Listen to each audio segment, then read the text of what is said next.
Hello दोस्तों, तो चलते हैं। आज तीसरा क्लास है, फायरमैन का तीसरा सेट है। तो चलिए क्वेश्चन की तरफ चलते हैं बिना टाइम वेस्ट किए। तो क्वेश्चन क्या है कि भारत में ऊर्जा क्या है, भारत में ऊर्जा क्षेत्र में अक्षय ऊर्जा, क्या पूछ रहा है, अक्षय ऊर्जा, अक्षय ऊर्जा स्रोत का योगदान लगभग कितना है। तो अक्षय ऊर्जा का योगदान जो है लगभग 21% है। आपको जो ये आंसर है 21% है। उसके बाद में देखिए भारत में ऊर्जा क्षेत्र में विभिन्न स्रोत का योगदान। अब यहाँ सॉल्यूशन दे दिया है कि भारत में ऊर्जा क्षेत्र में विभिन्न स्रोतों का योगदान निम्न है। जैसे कि अक्षय क्षेत्र, अक्षय ऊर्जा हो गया 21%, थर्मल ऊर्जा हो गया 64%, और नाभिकीय ऊर्जा 2%, और हाइड्रो ऊर्जा हो गया 13%। तो अगला प्रश्न की तरफ चलते हैं। प्रश्न अगला क्या है देख लेते हैं।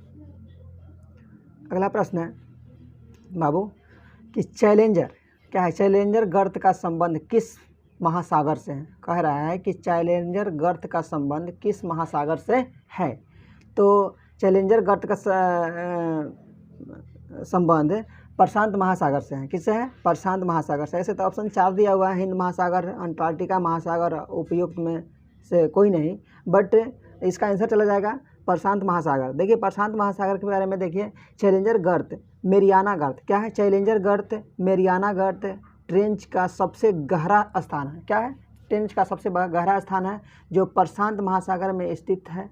और हाल ही मेरियाना ट्रेंच तक पहुंचने वाली प्रथम महिला कैथी सुलिवान बनी थी। क्या बनी थी, कैथी सुलिवान बनी। अगला प्रश्न चलते हैं। अगला प्रश्न क्या है बाबू, प्रश्न है वरना, क्या है, वरना तथा मूसी, वरना तथा मूसी निम्न में से किसकी सहायक नदी है। कह रहा है सहायक नदी पूछ रहा है बाबू, क्या पूछ रहा है, सहायक नदी पूछ रहा है। तो सहायक नदी में देखिए वरना तथा मूसी निम्न में से किसकी सहायक नदी है। तो ऑप्शन 4 दिया हुआ है, कावेरी, कृष्णा, नर्मदा और तापी। तो आपका आंसर चला जाएगा कृष्णा नदी। क्या चला जाएगा, कृष्णा नदी चला जाएगा। देखिए कृष्णा नदी का सहायक नदी क्या है बाबू, सहायक नदी है वरना, मूसी, कोयना, दूधगंगा आदि कृष्णा की सहायक नदी है। और कृष्णा क्या है, प्रायद्वीप भारत की दूसरी सबसे बड़ी नदी है जिसका उद्गम महाबलेश्वर के निकट से होता है। कहाँ से होता है, महाबलेश्वर के निकट से होता है बाबू। देखिए अगला प्रश्न, देखिए अगला प्रश्न की तरफ चलते हैं। प्रश्न नंबर, अब देखिए प्रश्न क्या है, प्रश्न है ग्रेट सैंडी मरुस्थल किस देश में स्थित है। क्या है बाबू, ग्रेट सैंडी मरुस्थल किस देश में स्थित है। तो देखिए 4 ऑप्शन दिए हुआ है, जापान, ब्रिटेन, केन्या, बट इसका आंसर चला जाएगा बाबू, आंसर क्या हो जाएगा, ये ऑस्ट्रेलिया हो जाएगा। अब देखिए इसका सॉल्यूशन क्या है, ग्रेट सैंडी मरुस्थल, क्या है बाबू, ग्रेट सैंडी मरुस्थल में ऑस्ट्रेलिया में स्थित है। और ऑस्ट्रेलिया में स्थित कुछ प्रमुख मरुस्थल निम्न है, जैसे कि ग्रेट विक्टोरिया, क्या है, ग्रेट विक्टोरिया, तानामी मरुस्थल, गिब्सन मरुस्थल और सिम्पसन मरुस्थल। अगला प्रश्न देखते हैं बाबू। अगला प्रश्न है काली मिट्टी, क्या है बाबू, काली मिट्टी का विस्तार भारत में किस राज्य से सर्वाधिक है। काली मिट्टी का विस्तार भारत में किस राज्य से सर्वाधिक है। तो देखिए इसका आंसर हो जाएगा, ऐसे तो ऑप्शन 4 दिया हुआ है, महाराष्ट्र, कर्नाटक, उत्तर प्रदेश और केरल। तो इसका आंसर हो जाएगा बाबू महाराष्ट्र। क्या हो जाएगा, महाराष्ट्र हो जाएगा। अब देखिए यहाँ थी महाराष्ट्र, इसका आंसर हो जाएगा काली मिट्टी का विस्तार भारत के किस राज्य में सर्वाधिक है। तो काली मिट्टी का विस्तार महाराष्ट्र राज्य में सर्वाधिक है काली मिट्टी का। और काली मिट्टी कपास के लिए उपयुक्त मानी जाती है। क्या मानी जाती है बाबू, उपयुक्त मानी जाती है। अगला प्रश्न देखिए, अगला प्रश्न में क्या है कि भारत का प्रधानमंत्री, देखिए बाबू भारत का प्रधानमंत्री, देखिए थोड़ा सा कट गया, हाँ, भारत का प्रधानमंत्री। अब देखिए ऑप्शन में 4 दिया हुआ है कि चयनित होता है, निर्वाचित होता है, मनोनीत होता है, लेकिन नहीं बाबू, भारत के प्रधानमंत्री क्या होते हैं, नियुक्त होते हैं। क्या होते हैं, नियुक्त होते हैं। देखिए भारत के प्रधानमंत्री अपने पद हेतु नियुक्त किए जाते हैं। इनकी नियुक्ति राष्ट्रपति द्वारा किया जाता है। प्रधानमंत्री मंत्रिपरिषद का प्रमुख होता है। क्या होता है, प्रधानमंत्री मंत्रिपरिषद का क्या होता है, प्रमुख होता है। अगला प्रश्न क्या है, देखिए अगला प्रश्न है कि भारत क्या है, भारत शासन अधिनियम 1935, क्या है, 1935 है। भारत शासन अधिनियम 1935 द्वारा स्थापित संघ में अवशिष्ट शक्तियाँ, क्या है, अवशिष्ट शक्तियाँ किसे प्रदान की गई थी।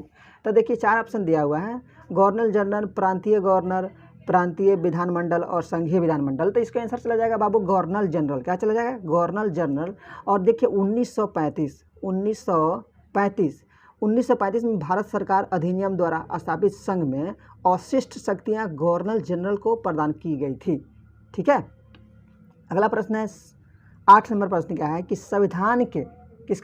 संविधान के निर्माण के लिए गठित संविधान सभा प्रतीक चिन्ह क्या था? ठीक है, ध्यान देने वाली बात है। तो चिन्ह क्या था, चिन्ह पूछ रहा है। तो ऑप्शन 4 है गुलाब, कमल, हाथी, तिरंगा। तो आंसर हो जाएगा हाथी। क्या हो जाएगा? हाथी हो जाएगा। अब देखिए भारतीय संविधान का सभा का गठन 9 दिसंबर कब हुआ था बाबू? 9 दिसंबर 1946 को हुआ था। 9 दिसंबर 1946 को हुआ था। 1946 को हुआ था। अब देखिए 9 दिसंबर 1946 को किया गया था और इस संविधान सभा के प्रतीक के रूप में हाथी को अपनाया गया था। किसको अपनाया गया था? हाथी को अपनाया गया था। प्रतीक चिन्ह क्या है? अगला प्रश्न है 10वां नंबर कि जवाहरलाल नेहरू क्या है? जवाहरलाल नेहरू ने निम्न में से किस अधिनियम को गुलामी की दास्ता की संज्ञा दी थी? ठीक है, तो देखिए ऑप्शन 4 है भारत शासन अधिनियम 1858, भारत शासन अधिनियम 1919 और भारत शासन अधिनियम 1935 और उपयुक्त में से कोई नहीं। तो देखिए आपका आंसर हो जाएगा ऑप्शन नंबर सी, भारत शासन अधिनियम 1935। क्या हो जाएगा? 1935 हो जाएगा। अब देखिए यहाँ देखिए भारत शासन अधिनियम 1935 को जवाहरलाल नेहरू द्वारा गुलामी का चार्टर बताया गया था, जबकि मदन मोहन मालवीय ने इसे अधिनियम को अंदर से खोखला बताया था। क्या बताया था? खोखला बताया था। ठीक है,